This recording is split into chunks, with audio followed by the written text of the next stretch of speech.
Hello everyone, সবাই কেমন আছেন? আশা করছি ভালো আছেন। আপনাদেরও কি আমার মতো এরকম নদী দেখতে দেখতে যাইতে ভালো লাগে? তো আমি তো নদী দেখতে দেখতে যাইতেছি লঞ্চে করে। তো লঞ্চের জার্নিটা আমার অনেক ভালো লাগে, কারণ লঞ্চে হাঁটাচলা করা যায়, ঘুমানো যায়, বসানো যায়, শোয়া যায় লঞ্চে। এজন্য আমার ভালো লাগে। বাসের জার্নি থেকে লঞ্চই আমার কাছে ভালো লাগে। যেমন ভালো লাগে তেমন আবার ভয়ও লাগে। যখন একটু বৃষ্টি বাতাস হয় তখন কিন্তু অনেক ভয় লাগে, আর শীতকালে যখন কুয়াশা বেশি থাকে তখন ভয় লাগে। আমার কিন্তু লঞ্চে আসা যাওয়া অনেক ভালো লাগে। তেমনি রিহানও অনেক পছন্দ করে। ও যখন লঞ্চে যাবে ওর মনটা অনেক ভালো হয়ে যায়, ও অনেক খুশি থাকে। লঞ্চে একটু দুষ্টামি করে দৌড়াদৌড়ি করতে চায়। তো এইবার যেহেতু একটা দুর্ঘটনার কারণে দেশে যাওয়া হচ্ছে, এজন্য ওর মনটা একটু খারাপ ছিল। দেখছিল ওর বাবা একটু কান্নাকাটি করছিল, এজন্য ও চুপচাপ বসে আসছিল, বেশি দুষ্টামি করে নাই। আর ও কেন জানি লঞ্চে যখন আমরা ঢাকা থেকে যাই তখন একটু বেশি দুষ্টামি করে, যখন আবার দেশে থেকে ব্যাক করি ঢাকায় লঞ্চে তখন আবার বেশি দুষ্টামি করে না, কেন জানি তাড়াতাড়ি ঘুমিয়ে যায়। আমার মনে হয় দেশে যায় তো একটু দুষ্টামি করে, দৌড়াদৌড়ি পারাপারি করে, মনে হয় একটু ক্লান্ত থাকে, এজন্য মনে হয় তাড়াতাড়ি ঘুমিয়ে যায়, আমার যেটা মনে হয় আর কি।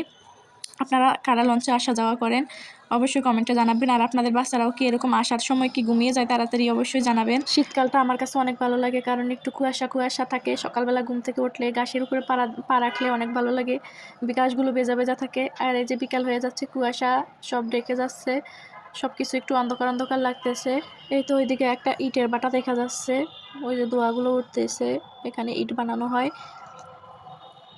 আগে একটা শখ ছিল যে ইটের বাটা সামনাসামনি দেখবো, তো এখন কিন্তু ওই শখটা আর নাই। অনেকবার দেখছি বা আমরা এখান দিয়ে আসা যাওয়ার সময় সব সময় দেখা যায় ইটের বাটাগুলো। আর এই যে নদীতে কত পরিমাণ ঢেউ, এখন তো কমই, যখন একটু হালকা বাতাস হয় তাহলেও নদীর অনেক ঢেউ থাকে। তো নদীর এক একটা ঢেউয়ের যে কত পরিমাণ শক্তি, এক একটা ঢেউয়ের সময় নদীর পাড়গুলো একটু একটু করে ভাঙা পড়ে যায়, এত পরিমাণ শক্তি। বাচ্চারা বেশ আনন্দ করে। আর যখন মাঝপথে যাওয়া হয় তখন কিন্তু অনেক লঞ্চের সাথে দেখা হয়, অনেকগুলো নৌকা জাহাজ নদীতে সব কিছুই দেখা যায়। তো এইদিকে একটা আপু চিপস খাইতেছে আর অনেকগুলো বাচ্চা দাঁড়িয়ে আছে, তো আমি এখানে ভিডিও করতেছি। আর এবার লঞ্চে আসার সময় অনেক জাম ছিল, যেহেতু ইজতেমা শুরু হয়েছিল, ইজতেমার মানুষগুলো আসছিল, লঞ্চে পা রাখার মতো জায়গা ছিল না।